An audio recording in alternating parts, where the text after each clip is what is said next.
Hello to everybody on my YouTube channel, Facebook, and other places that this might be seen. Still not important enough to have a Twitter account yet.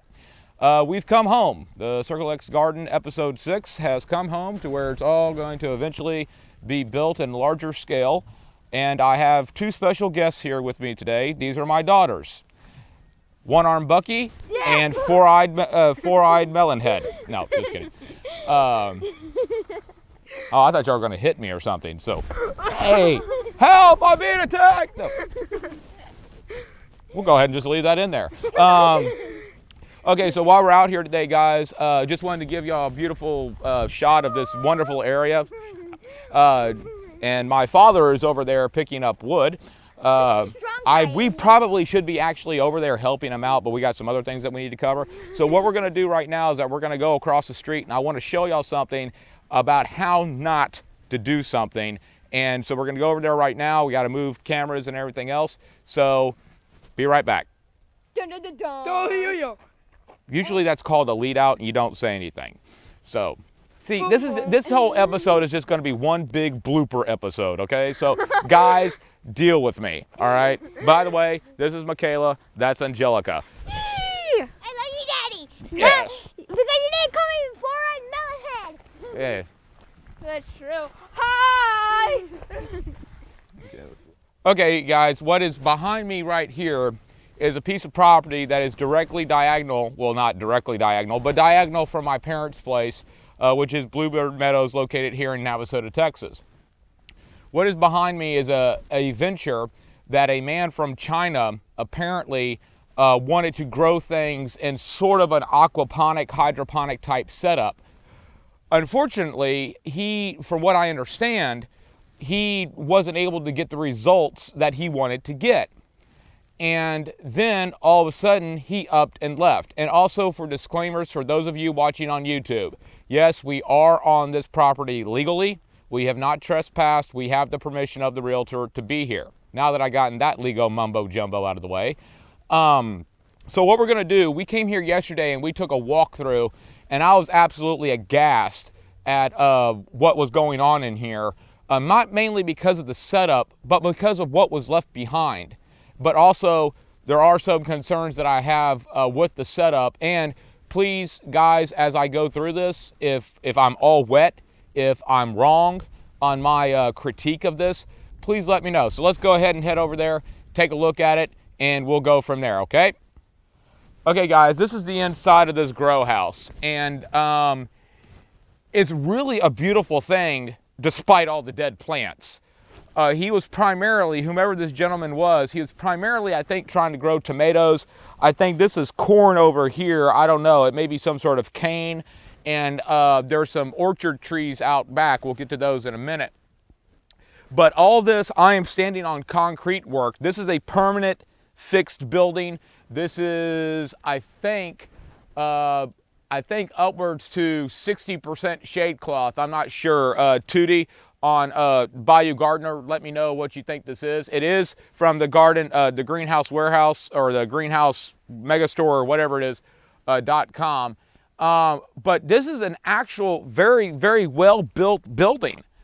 But as we're going to see here in a second, I don't think his method for what he was going to do, I don't think he knew what he was doing, to be quite honest with you, with the way that he has some things set up in here. The structure is outstanding. However, we're going to get into some of these grow beds and take a look, because I honestly, he was either, I don't know. I honestly don't know what was going on here, but we're just going to do some investigation, discovery stuff here, and figure out what was going on. So let's take a look at these grow beds right quick, and then we'll get into the ponds that he has in here, and I'm going to tell you, and then I'll explain why I don't think this was a true aquaponic / hydroponic system. Okay, guys, this is what I was talking about when it came to the grow beds.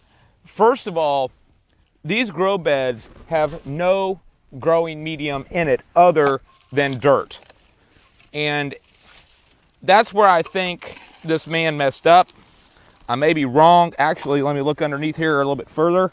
Yeah, this has nothing but dirt in it with some netting. some standard netting.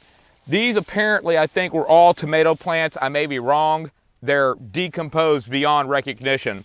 I don't even think CSI could figure this out. And so meanwhile, while my daughter walks in the background of the shot, by the way, if I don't mention this later, this is their premiere of directing a video with me. So, and they're doing a pretty good job, except for when certain people walk in the background of my shot. Love you. Anyway, but he did have a drain over here for whenever it flooded. But I think where the problem was is the fact that he was only using dirt. And that's where I think this wasn't really a well-designed hydroponic, aquaponic system. And I don't know why he did it this way. I mean, the beds are roughly, give or take, they're almost, well, they're not even really a foot deep. And as you well know, that's a problem if you're trying to do an aqua/hydro system. So what we're going to cover next is that we're going to go back to the pond and look at that. And also, remember, there's also other things that we're going to cover. Excuse me. But this is all over this grow house. This netting system with the plants and the dirt.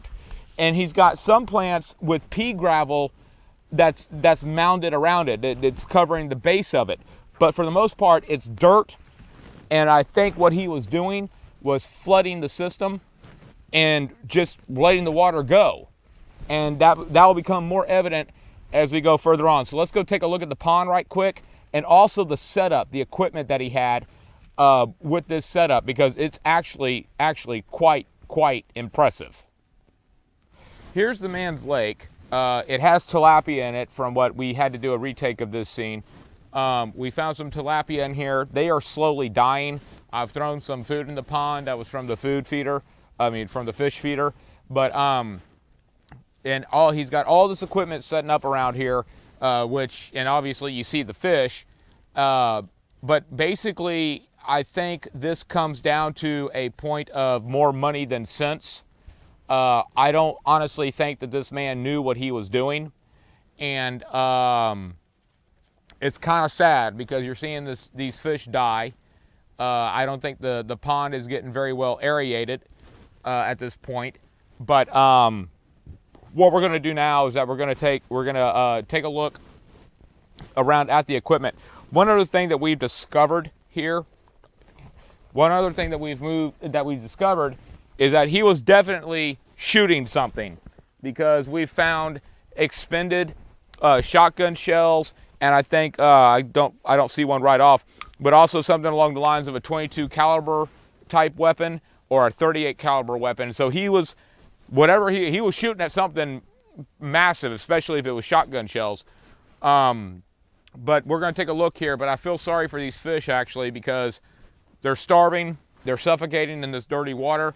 It's not being cycled out, and like I said, it's definitely tilapia from what I can tell, and go from there. So we're going to take a look at this equipment, and then we'll go to the outside to see the other massive parts of this setup as they stand right now. Okay, here's the massive fish food feeder that he has on a timer. There's still food in there, but apparently the timer's been turned off. I tossed some food into the pond for these poor fish. Actually, let me pan over here and show y'all the pond that he has. Occasionally you might see a tilapia pop up, but as my daughter is checking for dead fish. But yeah, it's not that large of a pond, but it seems to do the job. Now here is what I consider to be the flood channel of the entire system. This is at least a 2.5 foot to 3 foot deep concrete gutter slash aqueduct type system that goes into the entire garden. And then it feeds into the beds, into the dirt beds that are out there. So he was prepared to have pretty good water flow coming through here. Let me move the camera and show y'all. There's actually some water in there, if you look. Like I said, sorry all this is on the impromptu here. But therefore, he has a pretty good water amount wanting to go through here. Like I said, this is about 2.5 foot to 3 foot deep worth of water that's this thing has that much capacity. Now, I don't think there's more than a couple of inches in there right now, but that's what he had going on. Okay, guys, here's the air pump. We got an airplane going over right now. Here's the air pump that he had going into the lake, into the pond, I mean. It is a it's a pretty sizable air pump to aerate this size pond. And then here's an aero mist. I don't really know what that is. The only thing I could think of, it's going to the misting system for the garden. And apparently it looks like it has some sort of reverse osmosis type filter on it. I know it's not actually reverse osmosis, but it has a filter on it, I guess, to filter out the solids and things like that. He has a power distribution unit right back here. And then, here's a timer system. You can't see it from this angle, but this is actually this is a temperature controller for the pool pump, for the pool heater that's outside right here. So he was willing to keep the pond warm. And I can't quite figure out what this system is. I can only imagine this is some sort of filtration system, maybe to cut off certain flow to the beds. I don't know what this is. This is a massive PVC manifold. I'll get a close-up shot of this here in a second. But it's kind of interesting what he was doing. As you can see, there's a flow pipe here. Actually, you know what I'm going to do? I'm going to cut this part off right now, and I'll move the camera over to here to where y'all can see what's going on. Okay, guys, here's that PVC manifold that I was just referring to a couple of minutes ago. I don't know what this is. It has these handles that come out. I don't know if they're to control flow or not. You have this plastic piping coming out here. You have a down pipe that goes all the way down the length of this grow house. So I'm assuming that this has something to do with the main flow going into all this dirt. And I just find this whole design very, very interesting. It's well built. I mean, I have no qualms with that. But the only qualms that I'm having is, why do all this in dirt? That's the only thing that I'm trying to figure out at this point in time. And so anyway, if anybody can explain what this is, please do, because I don't know. Filtration, flow control. I mean, a lot of these pipes, it's got some pipes coming out that have been cut off. Don't know if it was a return system or what. I haven't gotten that deep into the system yet. But my whole point is, I don't think that this guy knew what he was doing. I'm not trying to speak negatively about a guy behind his back. Don't misunderstand me. For some strange reason, some of this makes sense, but some of it doesn't make sense. So this is that PVC manifold that I was talking to you about. Got these handles on the end. I don't know what they do other than possibly cut off flow. There's 6 of them here. And anyway, if y'all have any idea what this is, please let me know. Now, what this is right outside the grow house, as you can see in the background. And there's a drain pipe sitting right back over there. Now, this is a secondary pond that he designed. From what I can tell, there's no fish in it. And this pond feeds the orchard trees that are on the fence line. Now, the main reason why I think that this was never intended to be a hydroponic / aquaponic true system is that there's no return to the main pond with the fish in it. And so I don't know what he was thinking. I don't know what he was doing. Really none of my business. But according to what we know, he poured $100,000 worth of equipment. Well, let me put it to you this way. He bought this land. He bought this land for roughly $70,000, and now he's asking $169,000 for this. That includes the structure and everything that's with it.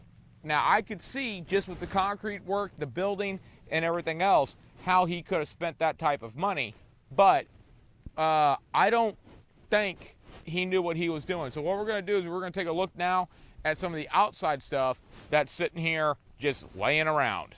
All right, here, my dad was taking a cigarette break. Wait, he'll cut that out later.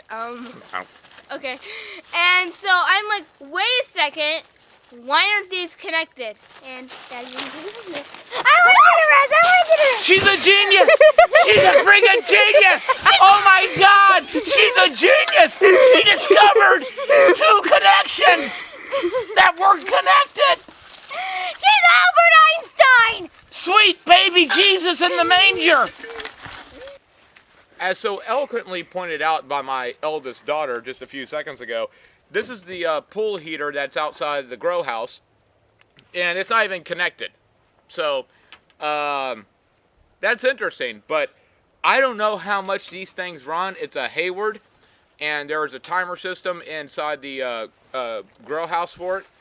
There's some hammer valves here, yeah, I find this interesting. I find this very interesting. He was willing to keep the pond warm, but for whatever reason, it doesn't even look. These threads don't even look used. So I don't know.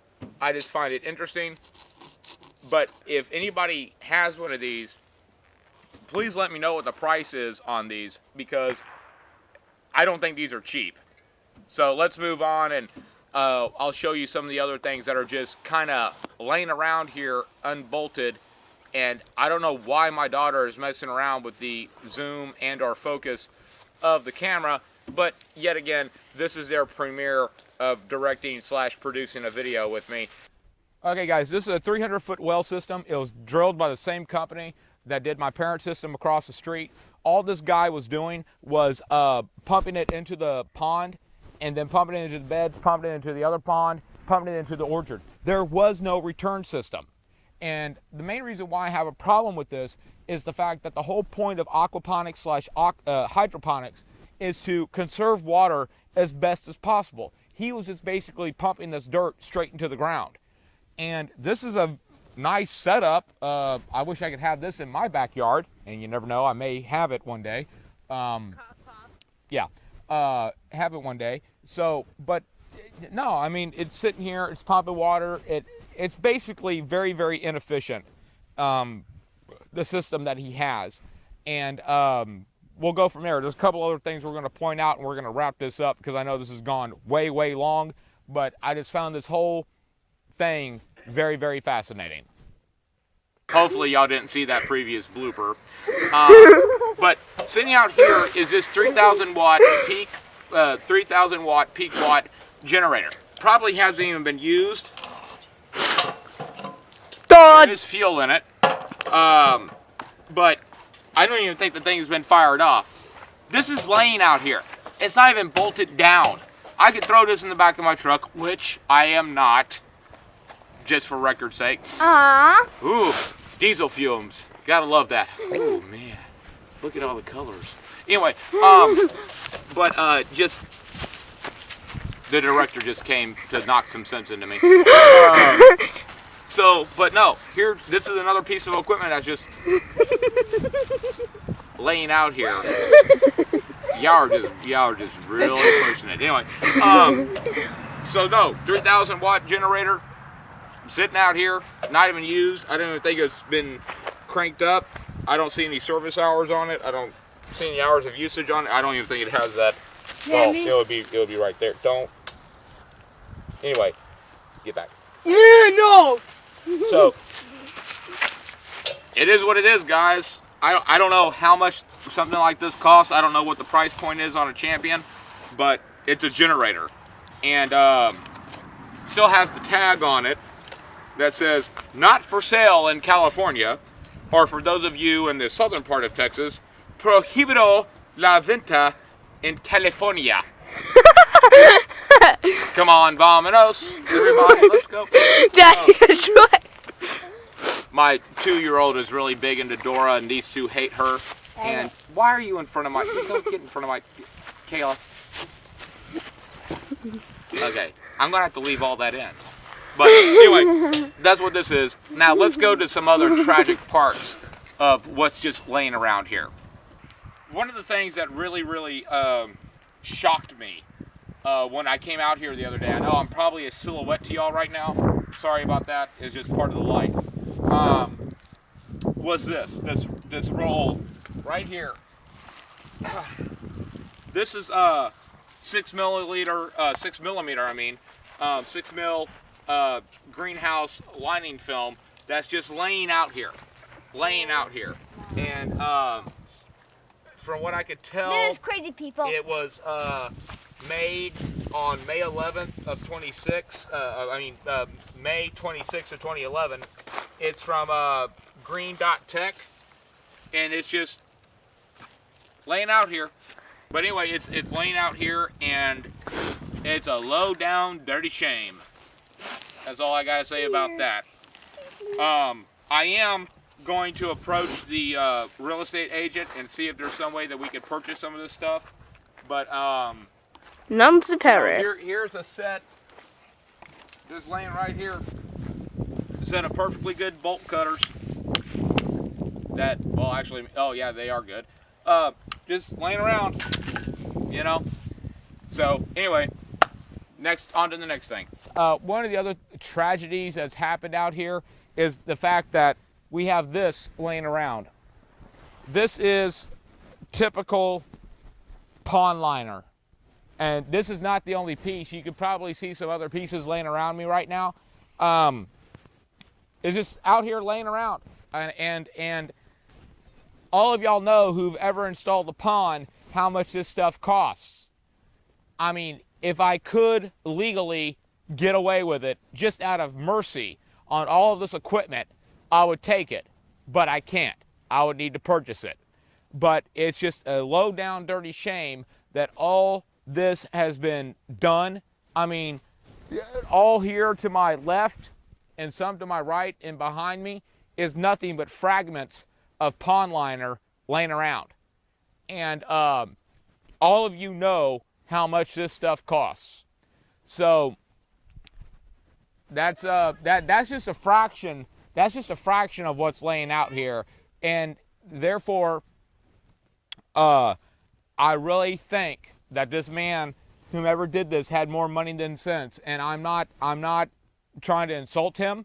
I'm not trying to be disparaging to him, but it's just really sad after walking through all of this and it just seeing the potential.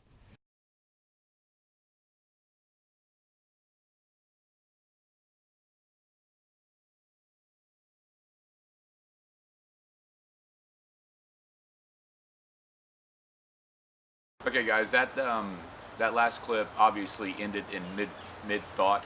My battery ran out while we were out there, and I was just, quite frankly, too lazy to go get another one from the truck. And it was starting to get late and dark anyway. So, just to wrap this episode up, I know it was a long one, so if you sat through it all, I appreciate it. But that whole setup out there has so much potential, and then so much wasted money. You know, good money after bad, or bad money after good, however you want to put it. And then for him just to leave all that equipment laying around out there, I don't understand that. I really don't. I don't know if he had a family emergency or what. But my overall point with all of this is the fact that the setup, the building, great. Not a problem. What I was having a problem with, coming from an aquaponic / hydroponic point of view, is the fact that he used so much dirt. Now, a lot of people will say, well, there's plenty of gardens out there that use pond water to feed dirt grow beds and not have a return system. I understand that. But at the same time, I just think that there's potentially a wonderful, aqua slash hydro setup there, and that was the whole reason why I went out there. I mean, the equipment's there. You saw it. You've seen it in the previous clips. The equipment is there. I just would like to know what actually happened that caused him to go back to China so quickly. I hope everything's okay with him. But anyway, I just wanted to round out this episode because, like I said, that last clip ended in mid-thought because the battery died. So anyway, it's New Year's Eve 2012, and I just want to hope that y'all have had a blessed 2012, and I hope that as spring comes up, whatever seeds you sow with God's good grace will produce for you good fruit in both the garden sense and in your personal life. So Happy New Year. God bless you. Thank you for watching, and may God bless and save this wonderful republic of ours.